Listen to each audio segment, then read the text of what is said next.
de Zacharie et nécessairement Daniel, qui est le livre principal au niveau de la prophétie dans l'Ancien Testament. Mais c'est un tremplin pour étudier le sujet, un tremplin pour nous aider à voir ce que Dieu a réservé pour la terre, pour les inconvertis, mais aussi pour les sauver. Et d'ailleurs, alors qu'on a introduit la série dans le livre de l'Apocalypse, on a démontré que ce n'était pas de la vanité d'étudier ce livre-là. Il y a deux bénédictions qui sont promises dans le chapitre 1 au verset 3 et dans le chapitre 22 au verset 6 sur ceux qui écoutent, ceux qui lisent et ceux qui gardent les vérités prophétiques de la parole de Dieu. Donc, c'est vraiment un sujet très important de tout expliquer cela, l'importance aux yeux de Dieu de ce qu'il a révélé. Mais j'aimerais qu'on puisse regarder ce soir ces vérités concernant le règne de Christ, le sang du malin et le grand trône blanc. Et juste avant, nous allons prier ensemble. Prions, s'il vous plaît. Père Céleste, ce soir, nous voulons vraiment te remercier, Père, pour la prophétie biblique. On veut te remercier parce que la Bible, la parole de Dieu, est unique dans tous les écrits religieux. Dans le sens, Seigneur, que toi, tu te révèles par la prophétie. Toi, tu démontres que tu connais l'avenir, que tu es vivant et que tu es omniscient.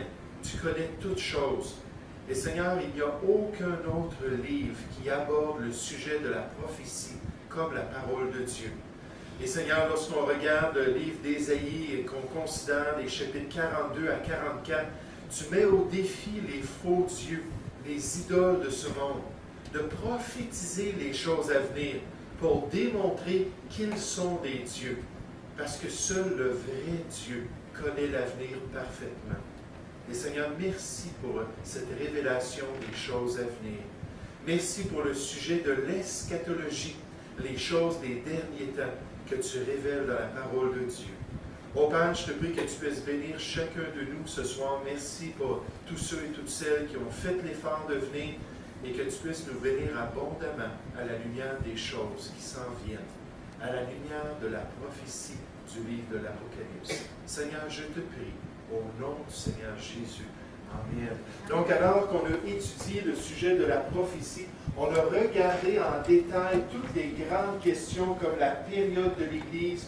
On a considéré l'enlèvement de l'Église alors que les chrétiens sont montés au ciel dans la présence du Seigneur pour être jugés selon leurs œuvres, au tribunal de Christ, selon leur service chrétien. On a parlé en long et en large de la période de la tribulation, la 70e semaine de Daniel qui a été établie sur le peuple juif.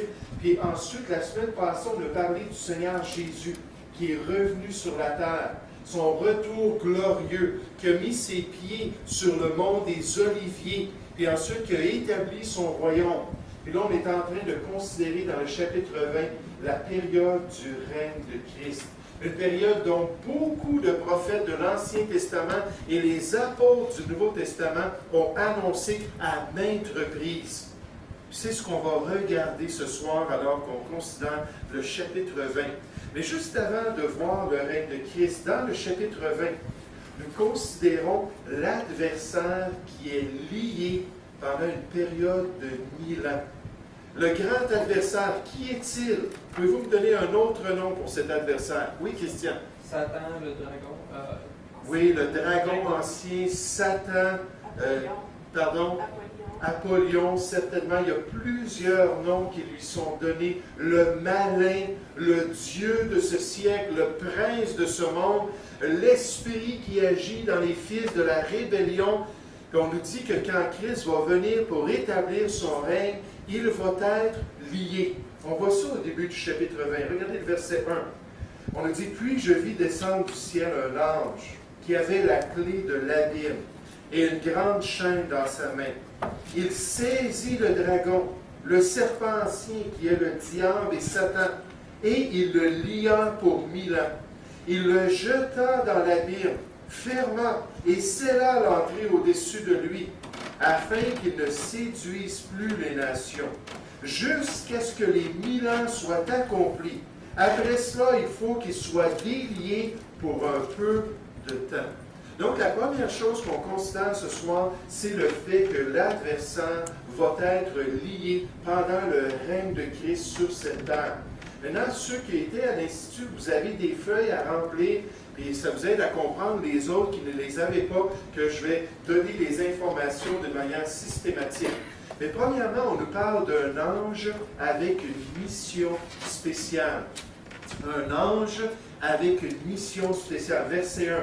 Puis je vis descendre du ciel un ange qui avait la clé de l'abîme et une grande chaîne dans sa main. Pour les Juifs, cet abîme-là, c'était le Tartare, ou en grec, le Tartarus, la prison qui était réservée pour les anges déchus. Puis pendant le millénium, on voit que Satan va être saisi. Ce qui m'excite, c'est que ce n'est même pas un archange qui vient le saisir. On nous présente tout simplement un ange, un des serviteurs de Dieu. Il va venir le saisir, il va le jeter dans cette prison-là. Regardez quelques références avec moi. 2 Pierre, chapitre 2. 2 Pierre, chapitre 2. L'an passé, nous avons étudié ici le dimanche soir le sujet de l'angéologie. L'angéologie, c'est-à-dire la doctrine biblique des anges. Toute la question de la nature de ces anges-là, la question des objectifs, des ministères, des tâches, des catégories d'anges, les anges qui sont saints aux yeux de Dieu, les esprits qui sont impurs parce qu'ils se sont rebellés contre Dieu. On a parlé, on a mentionné que le Nouveau Testament nous décrit une catégorie d'anges qui sont déjà dans l'abîme, qui sont déjà saisis par Dieu, puis punis à cause de leur rébellion, puis déjà en ce moment, ils ne peuvent pas faire leur méfait sur cette planète parce que Dieu les a enchaînés et ils sont dans l'abîme. Puis un jour, Satan, pendant ces 1000 ans-là, lui-même va être saisi, puis il va rejoindre ces autres anges-là, et lui aussi va être dans l'abîme, il va être empêché d'accomplir ses méfaits. Dans 2 Pierre, chapitre 2, au verset 6, on nous dit « S'il, Dieu, a condamné à la destruction et réduit ensemble les villes de Sodome et de Gomorrhe », pardon, c'est au verset 5. Au verset 4, j'ai vraiment une erreur dans ma référence, oui, c'est au verset 4. « Car si Dieu n'a pas épargné les anges qui ont péché, donc dans le passé, ils se sont rébellés, mais s'il les a précipités dans les abîmes de ténèbres et les réserve pour le jugement. » Donc, Pierre nous dit que dans le passé, Dieu a décidé que certains des anges rebelles devaient être enchaînés, qu'ils devaient être mis dans cette prison, le Tartare, l'endroit de jugement contre ces créatures-là, jusqu'à temps que finalement, Dieu l'envoie dans leur destin éternel. On va voir ça un peu plus tard dans notre texte biblique. Regardez Jude, l'épître de Jude, juste avant le livre de l'Apocalypse. Un petit épître qui nous parle de l'œuvre de Dieu et qui nous parle de sa condamnation des anges. Jude, au chapitre 1, il y a seulement un chapitre, à partir du verset 5.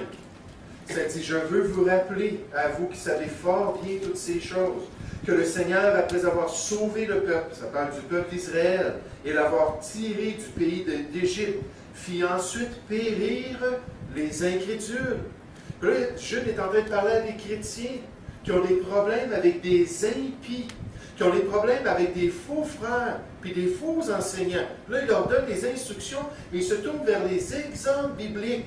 Même le peuple d'Israël, dans son incrédulité, dans sa résistance au plan de Dieu.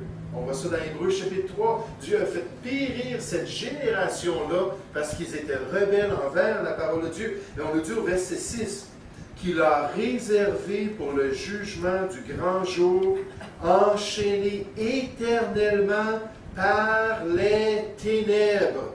Dans 2 Pierre, ça parlait des abîmes des ténèbres. Mais par les ténèbres, les anges qui n'ont pas gardé leur dignité, mais qui ont abandonné leur propre demeure. Et donc, on voit cet ange-là qui vient, et on voit cet ange-là qui saisit le malin, Satan, puis qui l'envoie dans cette prison-là. Deuxièmement, on voit que le malin est soumis à son sort. au verset 2, revenez dans Apocalypse 20, il est soumis à son sort. Vous savez, le diable, c'est un adversaire redoutable. C'est un lion rugissant ayant la capacité de dévorer, de détruire. Il a été meurtrier dès le commencement de l'histoire humaine en faisant tuer Abel le juste. Puis encore de nos jours, il peut maltraiter les gens, puis il peut détruire des vies. Mais j'aimerais vous dire ce soir que le malin n'est pas tout puissant. Le malin, c'est une marionnette, avec tout le respect que je dois à cette dignité. La Bible nous dit dans 2 Pierre 2 qu'il ne faut pas mépriser les dignités de Dieu. Avec tout le respect que je dois à Lucifer, à cette créature angélique extraordinaire, il est quand même juste une marionnette entre les mains de Dieu pour accomplir le plan de Dieu. Et quand Dieu dit, oui, Job, cet homme-là qui est juste et droit, où il touche à sa santé, ou touche à sa famille, ou touche à ses biens, le malin s'en va et il fait exactement ce que Dieu lui dit de faire. Dans la limite des actions que le Seigneur dit, quand le Seigneur va dire, c'est temps d'en aller en prison, pendant 1000 ans de temps, on va voir ça dans un instant, je vais vous dire, Satan ne pourra pas résister. Il pense qu'il est plus grand que Dieu. Il pense qu'il mérite l'adoration. Il veut s'élever au-dessus du trône et de l'autorité du Créateur, mais il n'est qu'une créature. Puis il est obligé de se soumettre au plan de Dieu. Regardez dans le chapitre 12 du livre de l'Apocalypse. Alors que pendant la période de la tribulation, après 3 années et demie, Dieu va dire aux forces démoniaques, c'est terminé. Vous ne pouvez plus avoir accès à mon ciel, vous ne pouvez plus avoir accès à ma présence, vous ne serez plus la puissance de l'air, comme on voit dans Éphésiens 2.2, qui ont accès là, au monde spirituel, qui peuvent se promener entre les cieux et la terre. Dieu va les précipiter sur la terre. Nécessairement, il n'aime pas cela.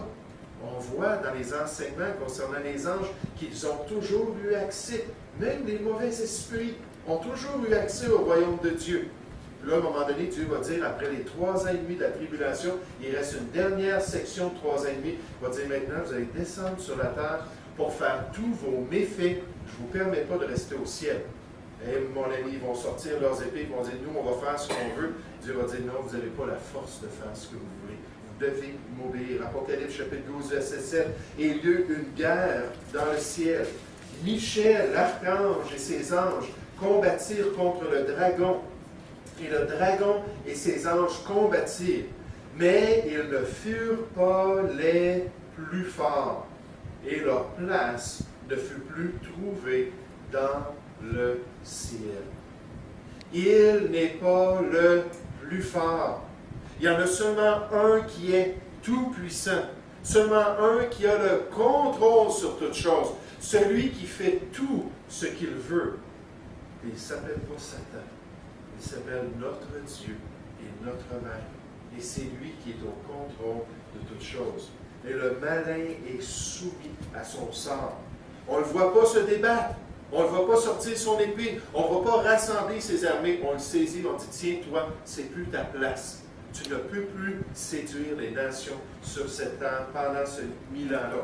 Maintenant, on voit la durée de son emprisonnement. Verset 2, toujours, Apocalypse chapitre 20. La durée de son emprisonnement.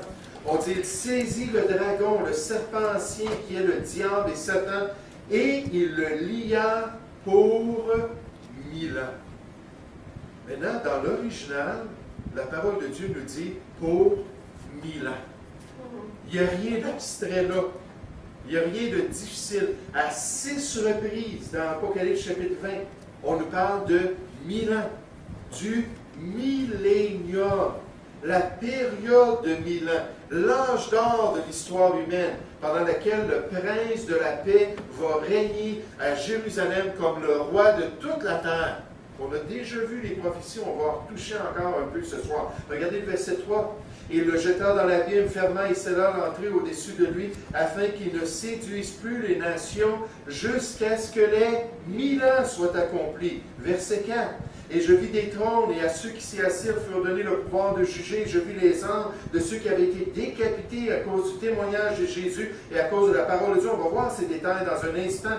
et de ceux qui n'avaient pas adoré la bête, ni son image, qui n'avaient pas reçu la marque sur leur front, ni sur leurs mains. Ils revinrent à la vie, ils régnèrent avec Christ pendant 1000 ans.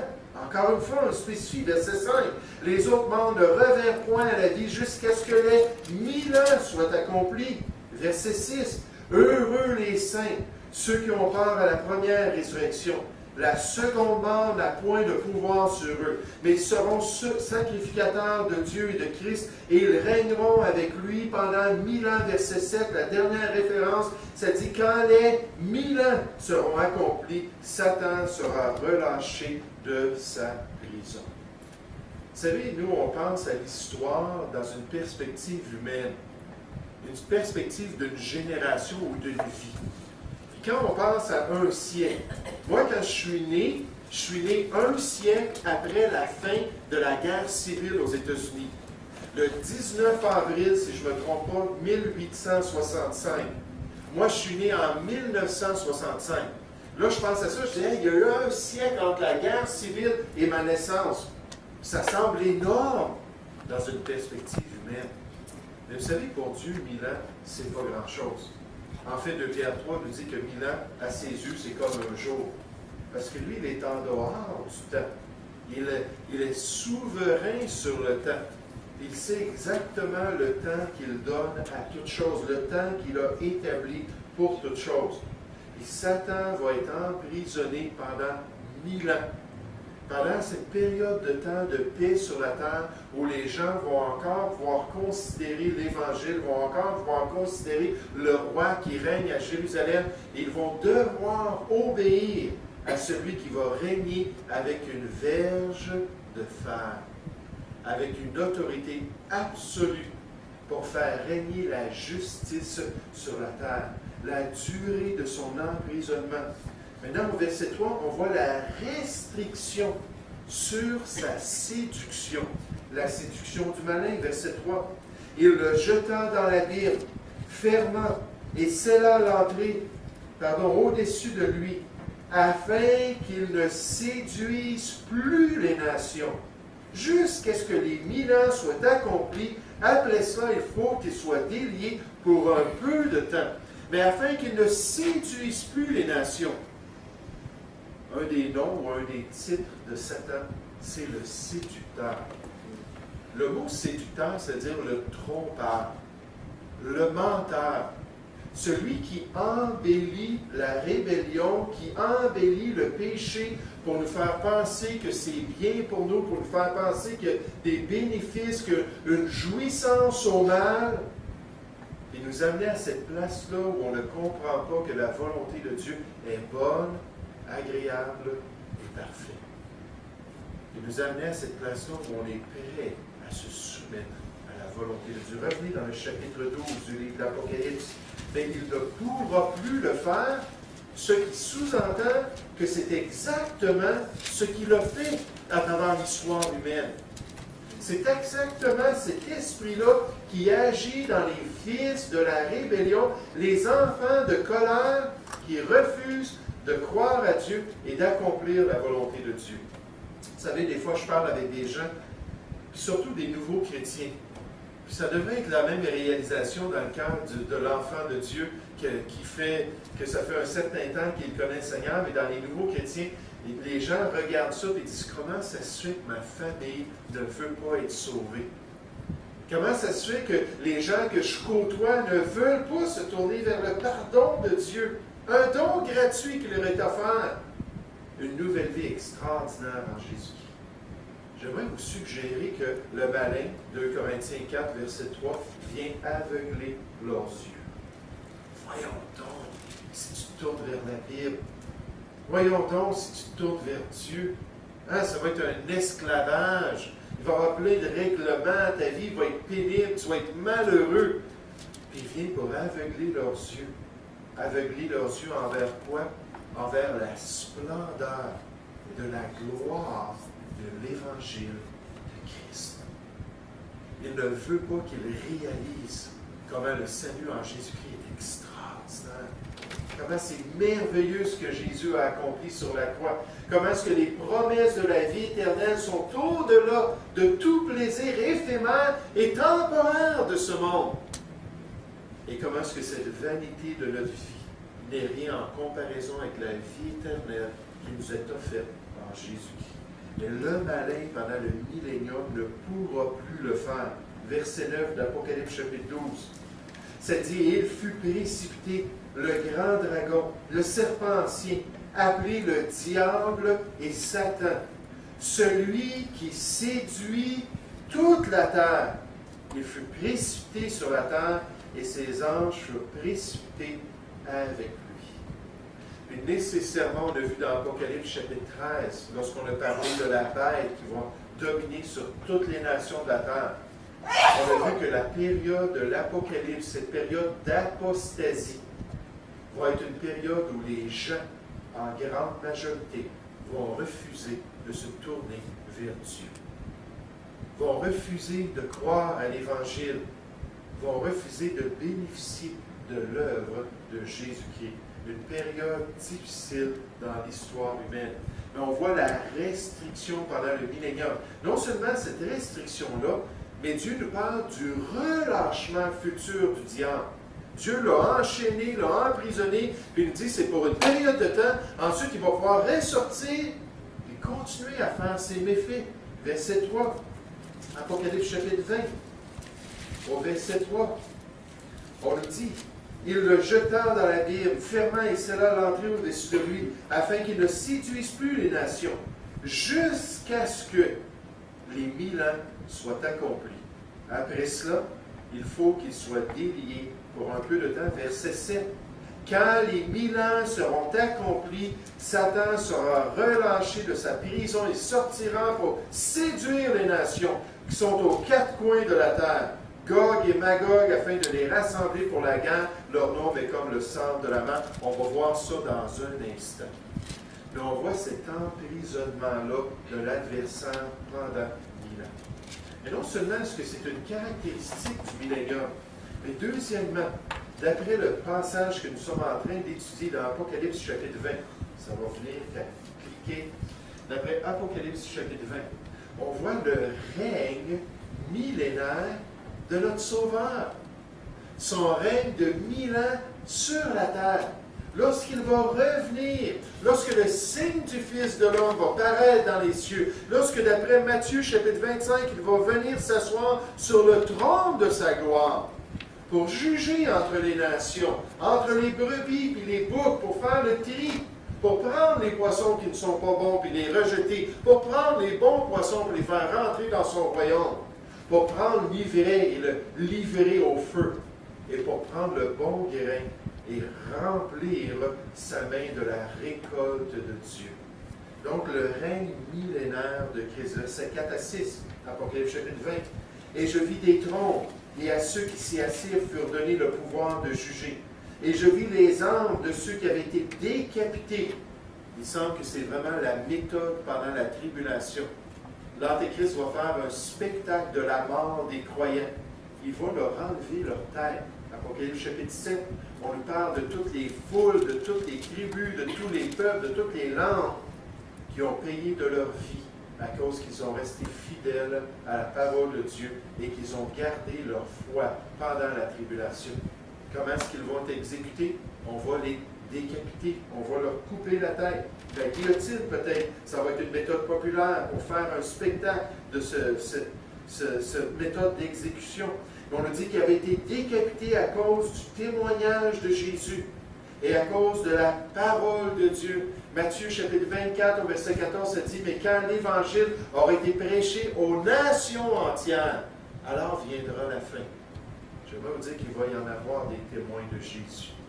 Il va y en avoir des gens qui vont répandre l'Évangile pendant cette période de ténèbres, cette période de jugement, pendant que la colère de Dieu va être déversée sur les nations du monde. Même pendant cette période, la miséricorde et la grâce de Dieu vont être offerte.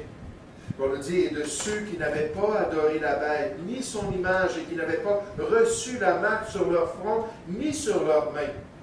Et nécessairement dans l'Apocalypse 13, on a vu que ça va être obligatoire et que ceux qui vont refuser de prendre la marque et d'adorer le malin, qui ne pourront ni acheter ni vendre, ça va être économique, mais qui ne pourront plus continuer à vivre. Ils vont être mis à mort, décapités. Donc on nous parle de ces gens-là. Ensuite, on nous dit, ils revinrent à la vie. Ils régnèrent avec Christ pendant 1000 ans. Les autres morts ne revinrent point à la vie jusqu'à ce que les 1000 ans soient accomplis. C'est la première résurrection. Heureux et saints ceux qui ont part à la première résurrection. La seconde mort n'a point de pouvoir sur eux, mais ils seront sacrificateurs de Dieu et de Christ, et ils régneront avec lui pendant 1000 ans. Donc, on nous présente les caractéristiques du règne de Christ. Premièrement, on nous parle des dirigeants qui vont régner avec Jésus. Les gens qui vont avoir l'autorité sur des villes, qui vont avoir l'autorité sur les nations. On nous donne une description, verset 4. On dit, je vis des trônes. Des trônes, c'était les trônes de l'autorité. Et à ceux qui s'y assirent furent donnés le pouvoir de juger. Ils reçoivent un règne particulier pendant le règne de Christ. On a la charte numéro 11 à la page 90 dans votre manuel. La charte numéro 11. Cette charte-là, malheureusement, le titre, pour une raison ou une autre, ce n'est pas le bon titre. Mais ce sont les dirigeants durant le millénaire, ceux qui vont régner avec Christ pendant 1000 ans. Puis dans les deux testaments, on nous présente différentes personnes qui vont avoir une part au règne de Christ. Premièrement, on nous parle de ceux on nous parle de Dieu lui-même. Dieu lui-même, le Seigneur Jésus ou l'Éternel. Oui, c'est ça, c'est une erreur. Je ne sais pas pourquoi, ce n'est pas le bon titre, mais c'est les dirigeants du millénaire. Mais on voit que c'est le Seigneur Jésus lui-même qui va régner. Puis des fois, on l'appelle dans l'Ancien Testament l'Éternel, qui va être le roi de toute la terre. Je me souviens lorsque l'ange Gabriel est apparu à Marie. Il a commencé à donner les détails de ce qui allait se produire dans la vie de Marie. Comment est-ce que sans avoir la semence de l'homme, d'une manière surnaturelle, elle allait devenir enceinte. Puis là, alors qu'il décrit le Seigneur Jésus, puis qu'il décrit de quelle tribu, à quelle tribu il allait être associé, puis quelles allaient être ses activités, il dit dans Luc chapitre 1, versets 32 et 33, que le Seigneur Jésus allait régner sur la tribu de Juda, et qu'il allait régner sur la maison d'Abraham, et qu'il allait régner éternellement. Il y a plusieurs passages qui nous parlent de Jésus comme régnant sur toute la terre. Maintenant, dans l'Ancien Testament, il y a des promesses qui sont faites concernant David, qui va être ressuscité dans les derniers temps. Ézéchiel chapitre 37, qui nous parle de la vallée des ossements. Tous ces ossements-là qui sont ramenés ensemble, Dieu permet que la chair, puis les nerfs, puis la peau reviennent sur cette grande armée qui avait été décimée. Puis Ézéchiel voit la vision, et l'Esprit de Dieu descend, puis là, ils sont tous vivants. Et ça, c'est ce que je vais faire avec Israël dans la suite des temps. Là, il parle du fait que les tribus du Nord, Israël, les tribus du Sud, Juda, vont être remis ensemble comme le peuple de Dieu. Et que Dieu va susciter David pour revenir parmi les vivants, puis régner dans ce royaume-là, puis que c'est l'Éternel lui-même qui va être le roi sur son peuple et sur toutes les nations de la terre. Donc, David il va être un co-gérant dans le plan de Dieu. Il y a des promesses qui sont faites aux saints, aux croyants de l'Ancien Testament concernant ce règne. Il y a des promesses nécessairement qui sont faites aux martyrs de la tribulation, ici dans le chapitre 20, au verset 4, quand ils vont ressusciter, ils vont régner avec Christ pendant 1000 ans. Peut-être vous vous demandez pourquoi est-ce que j'ai mis ça dans la section de l'Ancien Testament. Vous savez, la période de la tribulation, c'est lié au peuple d'Israël et à l'Ancienne Alliance.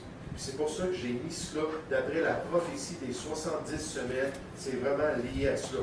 Maintenant, dans le Nouveau Testament, Jésus a dit aux apôtres qu'eux aussi allaient régner, qu'ils allaient être assis sur 12 trônes et qu'ils allaient régner sur les tribus d'Israël. Et même les chrétiens, on nous promet que si nous sommes fidèles et si nous sommes responsables en accomplissant la volonté de Dieu, qu'un jour, nous aussi, qui sommes fidèles en peu de choses, que Dieu va nous confier beaucoup. La gérance de 10 villes. Est-ce que vous aimeriez un jour régner sur 10 villes, être un maire sur 10 villes? Le Seigneur a besoin de gérants pendant le millénium.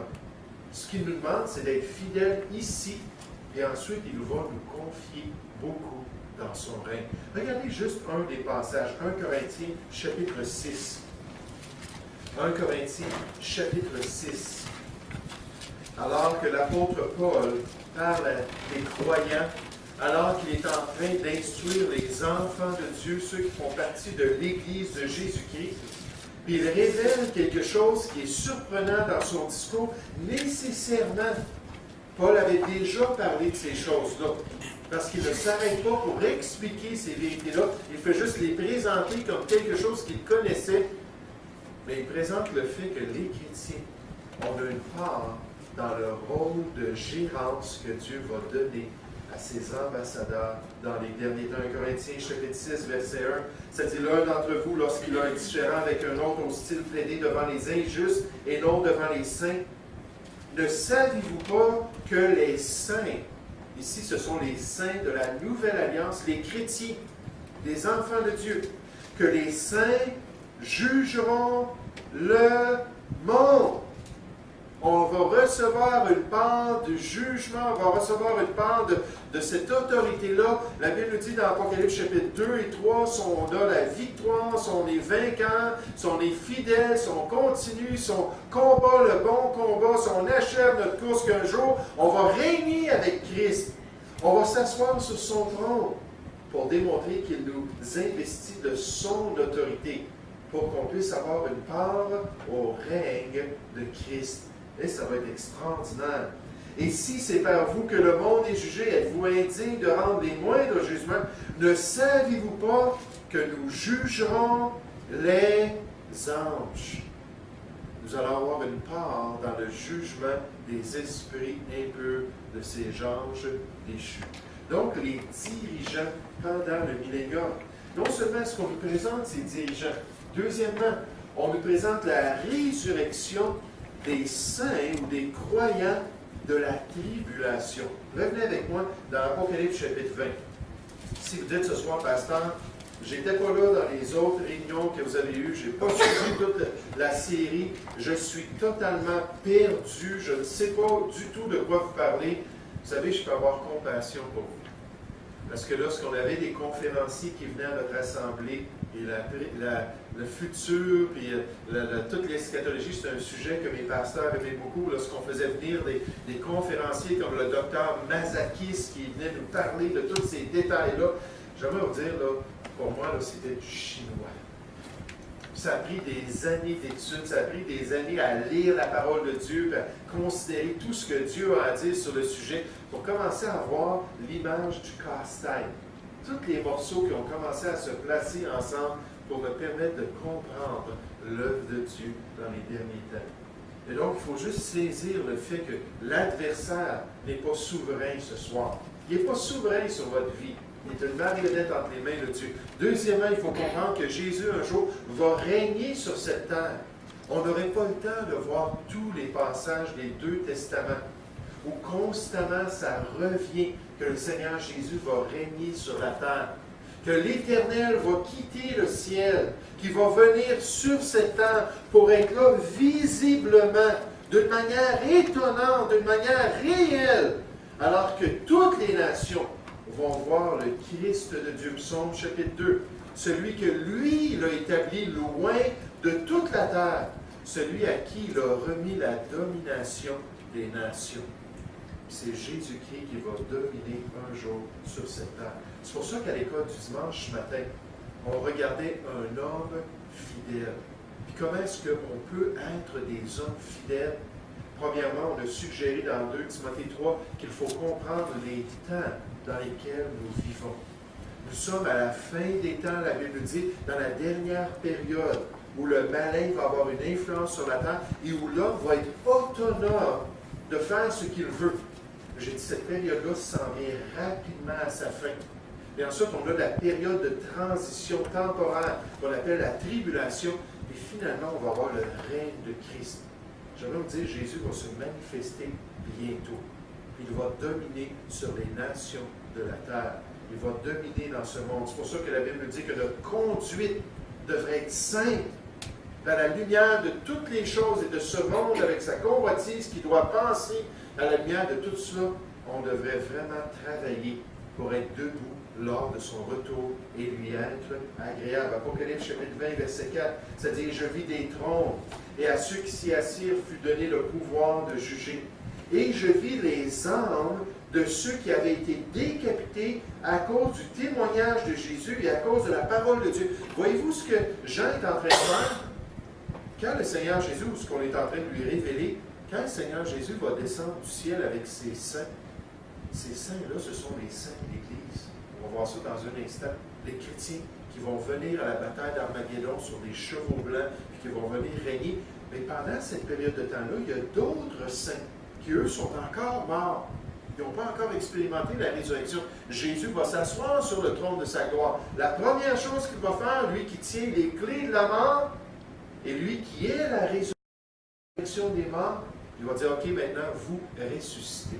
Ce sont ceux qui sont morts pendant la période de la tribulation.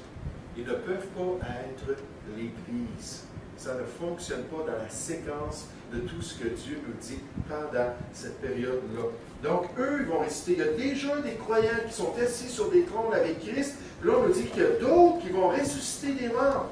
Et ceux-là même qui n'auront pas adoré la bête ni son image, qui n'auront pas reçu la marque sur leur front ni sur leurs mains, eux, ils vont revenir à la vie et ils vont régner avec Christ pendant 1000 ans pour pouvoir avoir part à son règne.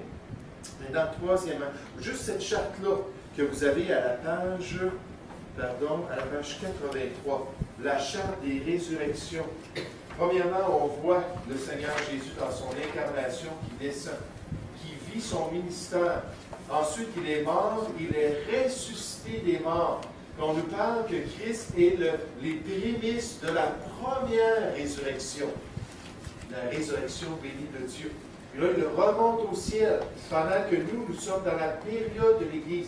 À la fin de la période de l'Église, lorsque la trompette va sonner, nous, on va ressusciter, toujours faisant partie de la première résurrection, pour monter dans la présence de Dieu, pendant qu'il va y avoir la tribulation sur la terre. Après cette période de 7 ans, nous allons revenir avec Jésus-Christ ici-bas pour établir son royaume. Et la première chose qu'il va faire, c'est qu'il va ressusciter les saints de l'Ancien Testament et les saints de la tribulation. Et ensuite, il va y avoir cette période de 1000 ans-là. Et à la fin du millénium, il va y avoir la deuxième résurrection. La résurrection de tous ceux qui n'ont pas cru à Dieu. Tous ceux qui ne se sont pas soumis à son plan. Tous ceux qui n'ont pas accepté sa volonté pour leur vie. Et ces gens-là, comme on va le voir dans un instant, vont être présentés au grand trône blanc pour être ensuite jetés dans la seconde mort qui est l'étang de feu. Mais on nous présente ce fait concernant les résurrections. On nous parle du règne des croyants, encore au verset 4. On n'y retournera pas. Mais c'est bien clair qu'on va régner avec Christ. On nous parle de la durée du règne des croyants, qui est combien de temps est-ce qu'on va régner avec Christ? Pendant 1000 ans. Vous dites 1000 ans? Un être humain qui est capable de vivre 1000 ans. Vous savez, avant le déluge, les êtres humains vivaient des siècles et des siècles. On nous parle d'Adam qui a vécu plusieurs siècles. On nous parle même de Noé qui a vécu plusieurs siècles. Enoch qui a marché 300 ans avec le Seigneur avant que le Seigneur vienne le chercher. Je pense que celui qui a vécu le plus longtemps, c'est Métuchéla qui a vécu 968 ans. Mais on peut faire une chronologie de ces personnages-là. Les gens disent, oui, mais c'est pas vrai, ça. Les années, ça représente des mois. Parce que c'est impossible que les gens vivent tellement longtemps que ça. Oh, c'est un gros problème quand on nous parle de celui qui a 40 ans puis qui a engendré un fils. 40 mois, c'est pas mal jeune pour être capable d'engendrer quelqu'un. Non, la Bible nous parle d'une période de temps avant le déluge qui était extraordinaire. Même Abraham a vécu combien? Près de 2 siècles, 180 quelques années. Puis là, ensuite, Dieu a dit non, je vais réduire la durée de la vie jusqu'à temps qu'on voit que le standard s'était rendu à environ 70 ans. Mais Dieu nous dit que au renouvellement de toutes choses, les conditions vont être rétablies comme avant le déluge. Et que celui, Ésaïe 65, je pense au verset 20, celui qui meurt à l'âge de 100 ans va être maudit de Dieu. C'est une intervention directe de Dieu qui va lui enlever sa vie. Parce que les conditions vont être idéales pour vivre 1000 ans de temps. Mais les pécheurs vont être jugés d'une manière spéciale. Et les autres, ils vont continuer à vivre des siècles et des siècles pendant cette période-là du millénium. Surtout pour nous, les croyants, avec un corps ressuscité, on va régner. Il n'y aura plus de mort pour nous. On a déjà goûté au salaire de la mort. Il n'y en aura plus de mort. On va pouvoir vivre pour toujours avec le Seigneur. Mais cette durée extraordinaire. Maintenant, la Bible nous présente un autre fait. Elle nous présente le retard de la deuxième résurrection. Verset 5. On nous dit, les autres morts ne revinrent point à la vie. Qui sont ces autres morts-là? Les inconvertis, d'après tout le passage. La Bible nous dit dans Jean chapitre 5 au verset 28 que Jésus va ressusciter tous les êtres humains, tous ceux qui sont dans les sépulcres. Juste en passant, le modèle biblique, ce n'est pas l'incinération, c'est de se faire enterrer. On n'embarque pas dans une polémie à ce sujet-là, mais il y a un petit livret qu'on a présenté à l'Église, il faut que j'en commande parce que ce n'est pas revenu, les gens l'ont emprunté, puis je sais qu'il y a des gens qui attendent de le lire. Mais tout l'exemple de la parole de Dieu, c'est toujours l'enterrement. Ceux qui se faisaient incinérer, c'était qui? C'était les impies, c'était les peuples païens. Quand Moïse a été saisi par Dieu, qu'est-ce que Dieu a fait? Il est allé l'enterrer. Il y a toujours ce modèle-là. Jésus a dit dans Jean 5, 28 qu'un jour, il allait appeler tous ceux qui étaient dans les sépulcres pour qu'ils reviennent à la vie, les uns pour la vie éternelle et les autres pour le jugement éternel. Dieu va faire une séparation. Il est réservé aux hommes de mourir une seule fois, après quoi vient le jugement. Il va faire un tri, une séparation entre les gens. Et il nous dit, pendant combien de temps?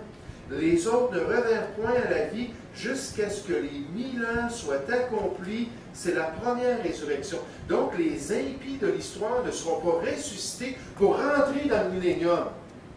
Vous savez, ce n'est pas étonnant qu'après le péché d'Adam et Ève, Dieu a envoyé un ange, en fait, un ange, un chérubin, je crois, pour se placer avec son épée devant le chemin qui menait à l'arbre de la vie éternelle. Pourquoi? Parce que Dieu ne veut pas que l'impie puisse vivre et bénéficier de ses grâces pendant toute l'éternité. Il ne veut pas des Staline qui vit des millénaires. Il ne veut pas des Hitler. Il ne veut pas des rebelles dans sa création. Mais pendant ce règne de 1000 ans, il va empêcher que ces gens-là ressuscitent. Et après les 1000 ans, là, il va régler leur sort. Il va permettre leur résurrection. Dernièrement, dans cette partie-là de la description, on voit le rôle des croyants. Le rôle des croyants. Verset 6. Heureux et saints ceux qui ont part à la première résurrection. La seconde mort n'a point de pouvoir sur eux. C'est ce qu'on décrit, n'est-ce pas, à la fin du chapitre. Ceux qui vont être jetés dans les temps de feu, qui est la seconde mort. En d'autres mots, ceux qui ont part à la première résurrection, ce sont des convertis, les rachetés de Dieu, ceux qui ont mis leur foi en Dieu. C'est-à-dire la seconde mort n'aura point de pouvoir sur eux. Mais ils seront sacrificateurs de Dieu et de Christ, et ils régneront avec lui pendant 1000 ans. Les deux aspects de notre rôle pendant le millénium, les sacrificateurs, ceux qui sont là pour intercéder pour l'homme, ceux qui sont là pour les amener à la connaissance du salut, pour les amener à cette purification-là de leurs péchés. J'aimerais vous dire, on va être des dirigeants, mais on va être aussi des personnes pour guider les gens vers leur foi en Jésus-Christ. Puis ensuite, ça nous dit qu'on va être des rois, on va régner avec Christ. Apocalypse 1,5, on n'ira pas. Mais la Bible nous dit, quand Jésus-Christ, lorsque Jésus a pris tous nos péchés, puis a réglé notre question de nos iniquités, qu'il a fait de nous des rois et des sacrificateurs pour notre Dieu. Vous savez, aujourd'hui, on peut être un sacrificateur. Offrir des offrandes spirituelles, la Bible dit dans Hébreux 13, pas des offrandes sanglantes. On peut se tenir à la brèche, puis intercéder pour le salut des âmes, puis intercéder pour les chrétiens rétrogrades. Puis un jour, on va avoir ce rôle-là de roi dans le plan de Dieu. La Bible dit dans 1 Pierre, chapitre 2, au verset 9, que nous avons reçu un sacerdoce royal, une prêtrise avec l'autorité de Dieu. Vous savez, c'était exactement cela que les sages en Égypte, à l'époque de Moïse, avaient. Les prêtres de l'époque. Ils étaient là pour représenter le peuple et offrir tous les sacrifices à leurs idoles, mais ils avaient l'autorité de Pharaon lui-même. C'est pour ça que dans le récit, lorsqu'on voit que Joseph est rentré en Égypte, que Joseph est en train de les aider avec la famine, qu'il ne devait pas lever de taxes sur les prêtres du peuple. Parce qu'en touchant à ces gens-là et à leur propriété, ils attaquaient l'autorité même de Pharaon. Parce qu'il avait remis son autorité à ces chefs-là et à ces dirigeants-là du peuple. Et nous, on nous parle de notre sacerdoce, notre prêtrise royale, avec l'autorité de Dieu même. Maintenant, alors qu'on constate Apocalypse chapitre 20, notre temps est presque terminé, mais pas notre leçon. Alors qu'on considère Apocalypse chapitre 20, on voit la dernière rébellion de l'être humain. Oh, l'être humain, c'est un grand rebelle. L'être humain aime suivre le grand adversaire de Dieu, celui qui s'est élevé contre le plan de Dieu, qui a amené un tiers des anges dans sa rébellion d'après Apocalypse chapitre 12, je pense le verset 4, et celui qui est encore en train d'agir dans le cœur des fils de la rébellion, puis quand on va lui dire, OK, tu peux sortir, maintenant tu es libre, il va faire encore la même chose. Il n'y a point de réforme pour le rebelle. Ça prend un nouveau cœur. Ça prend une nouvelle naissance. Regardez l'état spirituel, verset 7 jusqu'au verset 10. Quand les 1000 ans seront accomplis, Satan sera relâché de sa prison. Il sortira pour séduire les nations qui sont aux quatre coins de la terre, Gog et Magog, afin de les rassembler pour la guerre. Leur nombre est comme le sable de la mer, des gens qui faisaient partie du royaume de Christ, mais qui n'avaient pas donné leur allégeance à Jésus pendant ces 1000 ans-là. Ils étaient soumis par apparence et non pas de cœur. Vous savez, je me demande combien d'entre nous disons Seigneur, Seigneur, mais nous ne sommes pas prêts à obéir à Jésus. On va utiliser son nom peut-être, on va parler de sa parole, on va même mentionner qu'on a reçu son salut, puis qu'on est guidé par son esprit. Puis dès que la parole de Dieu aborde un sujet pratique, on dit non, ça ne m'intéresse pas. Dérange-moi pas dans ma vie personnelle. Dérange-moi pas dans ma conduite. Viens pas m'affecter alors que je décide comment je vais vivre ma vie. Vous savez, ça, c'est pas un disciple du Seigneur. Le disciple, lui, il entend, il est prêt à obéir. Il est prêt à mettre en pratique la volonté de Dieu. Et ces gens-là vont remplir la terre pendant le millénium. Ils vont se rebeller, c'est-à-dire ils montent, verset 9, à la surface de la terre, ils investissent le camp des saints et la ville bien-aimée, là même où Jésus va régner. Mais un feu descendit du ciel et les dévora. Et le diable qui les séduisait fut jeté dans l'étang de feu et de soufre où sont la bête et le faux prophète. Ils seront tourmentés jour et nuit au siècle des siècles. Et j'y emmène à cela. Gloire à Dieu, ça va être enfin fini la rébellion, ça va être enfin fini la tromperie, ça va être enfin fini son influence spirituelle. Puis Dieu dit, tiens, je te permets de sortir.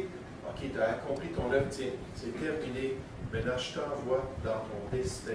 Je t'envoie là où j'ai réservé cet endroit éternel pour ton tournant. Et la Bible nous parle de cette dernière rébellion. Quelques caractéristiques. Premièrement, on voit la libération de Satan. Encore une fois, c'est dans le plan de Dieu, parce qu'il accomplit exactement le plan de Dieu. Apocalypse chapitre 13, verset 7, concernant l'Antéchrist, pendant la tribulation, la Bible dit « Il lui fut donner autorité sur toute nation. On nous parle de ça à 2-3 reprises dans le chapitre 13. Et il lui fut donné, parce que c'est lui qui a choisi de prendre l'autorité. Dieu a permis qu'il ait l'autorité. Parce que Dieu est même souverain sur la période de la tribulation. Il est souverain sur toutes choses. Il permet à Satan de sortir. Il permet à Satan encore une fois, d'amener des gens dans une rébellion contre Dieu. Mais juste en passant, bien souvent on entend les gens dire le problème de l'homme, c'est son environnement. C'est à cause de sa famille, son enfance. Il était maltraité par sa grand-mère quelque part. Quand Marc Lépine a fait son ravage et a tué 15 filles à la Polytechnique il y a 20 ans environ de ça, on a tout de suite dit dans les médias, on a fait venir des spécialistes, c'est à cause de sa grand-mère. Sa grand-mère a dû être dure avec lui, s'est vengée sur des femmes. Marc Lépine, entre autres, était jaloux du fait que des femmes étaient meilleures que lui à l'école, puis qu'ils allaient avoir sa position dans une compagnie. Et la jalousie l'a porté à cette fureur destructrice. Mais des fois, on dit c'est l'environnement. Adam et Ève, est-ce qu'ils avaient un bon environnement, frères et sœurs? J'aimerais vous dire qu'ils avaient le meilleur des environnements. Les gens, pendant le millénium, est-ce qu'ils vont avoir un bon environnement? On va regarder la semaine prochaine certaines des caractéristiques que Dieu décrit. Ça va être extraordinaire, cette période de temps-là. Ils ont un environnement parfait. Mais ce n'est pas l'environnement, c'est le cœur qui est méchant et tortueux par-dessus tout. C'est pour ça qu'on a besoin de déchirer notre cœur, on a besoin d'une circoncision de cœur, on a besoin d'une transformation de cœur pour pouvoir se soumettre au plan de Dieu. Mais on voit qu'il va être libéré. Ensuite, deuxièmement, on voit sa séduction des nations impies. Impies parce qu'elles sont rebelles. Tout de suite, elles savent exactement, comme les armées. Vous vous souvenez quand Jésus descend à la bataille d'Armageddon dans la vallée de Megiddo, on a vu ça la semaine passée, les armées qui sont rassemblées pour faire la guerre à Jérusalem et au peuple juif voient le Seigneur Jésus. Qu'est-ce qu'ils font? Ils tournent leurs armes pour combattre contre Christ. Là, ils sont totalement anéantis d'un coup. Ils n'ont même pas le temps de tomber à terre, ils sont morts, leurs yeux sont fondus, leur langue est fondue, les orifices de l'oreille, tout est consumé, puis là, ils s'effondrent par terre. Mais là, 1000 ans plus tard, c'est exactement le même scénario. C'est Jésus, le roi de la terre, il règne à Jérusalem. Tiens, on va aller, on va le détruire, on va détruire son règne pour pouvoir nous-mêmes établir le nôtre. On a notre roi là, qui est en train de nous guider, Satan, on veut le suivre, on veut accomplir sa volonté. Ils sont détruits dans cette dernière révolte. On nous parle du rassemblement à Jérusalem. Maintenant, ça ne mentionne pas Jérusalem ici, à part qu'on nous parle de la ville bien-aimée. Il ne faut pas vous détromper, dans le livre de l'Apocalypse, c'est la prophétie biblique. Il y a plusieurs villes importantes. La ville la plus importante, c'est la ville de Jérusalem. Ça va être elle qui va être clé pendant les derniers temps, qui va être clé dans le plan de Dieu, puis ils vont se rassembler là. Ensuite, la Bible nous parle du jugement qui va venir de Dieu le Père. Jésus, lui, il est déjà sur la terre.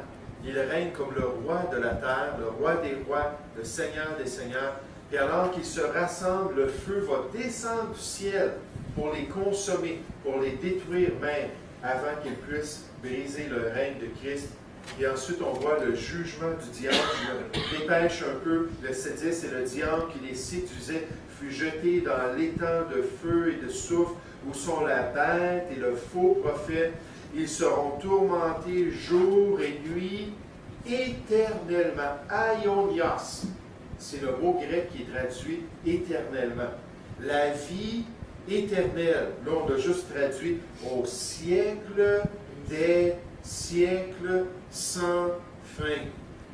Et le diable enfin va recevoir son jugement. Dans Matthieu chapitre 25 au verset 41, on nous dit concernant le diable, on nous dit concernant ses anges, que le lac éternel, le lac de feu éternel, a été préparé pour le diable et pour ses anges. Là, finalement, ils vont être saisis, puis ils vont être envoyés dans leur tourment. Des fois, les gens pensent que c'est le diable qui règne sur l'enfer. J'aimerais vous dire, c'est lui qui va souffrir le plus en enfer.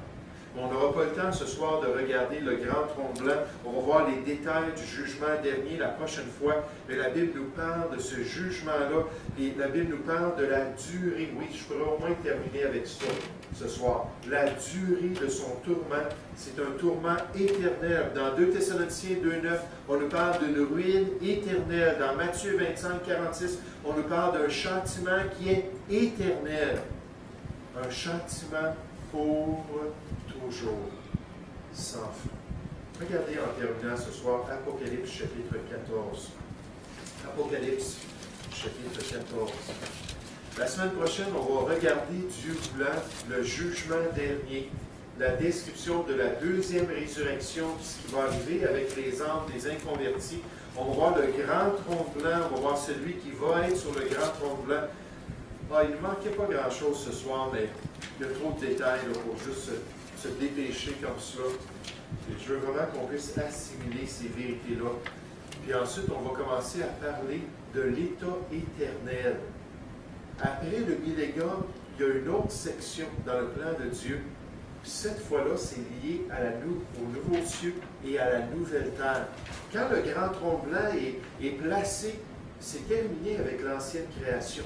Dieu va juger les impies, puis ceux qui faisaient partie de la première création. Puis là, la terre, les étoiles, les cieux, tout va être consumé, comme on a vu dans 2 Pierre chapitre 3 ce matin. Il ne restera plus de traces de quoi que ce soit. Les grandes œuvres de cette planète, tout va être détruit en un instant. On était à côté de la tour de CN à Toronto, puis j'ai parlé de cela à l'école du dimanche. Puis finalement, on n'est pas monté dans la tour parce que juste monter dans la tour et regarder la ville, pour notre famille, ça aurait coûté 200 $. Je trouvais que c'était énorme, juste pour pouvoir dire, bien, je suis monté dans la tour de CN. On a quand même vu la tour, c'est impressionnant, c'est une structure humaine incroyable.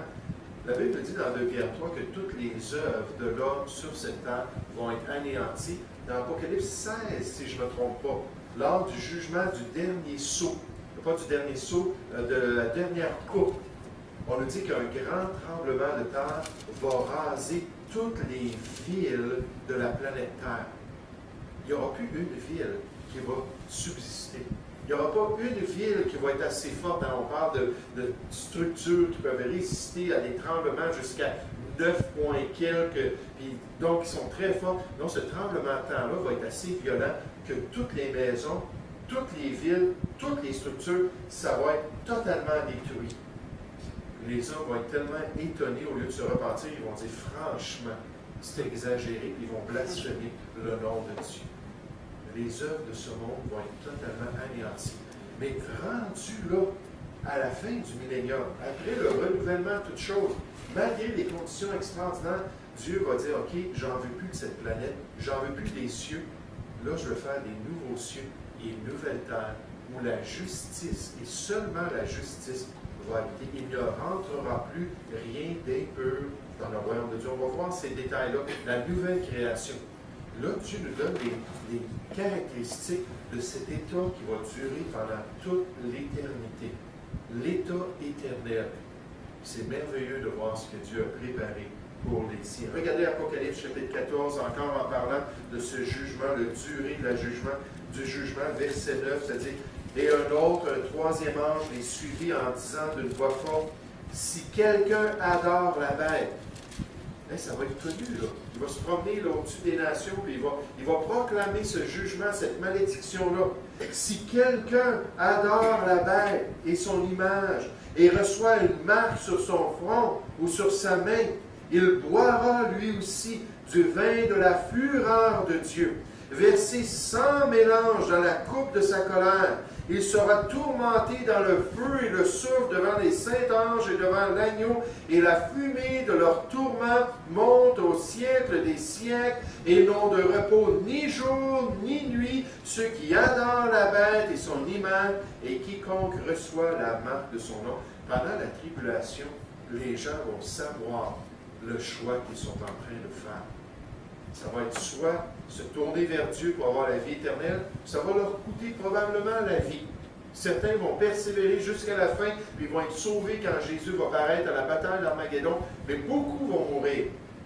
Ou le choix de se tourner vers l'Antéchrist et de lui donner leur allégeance.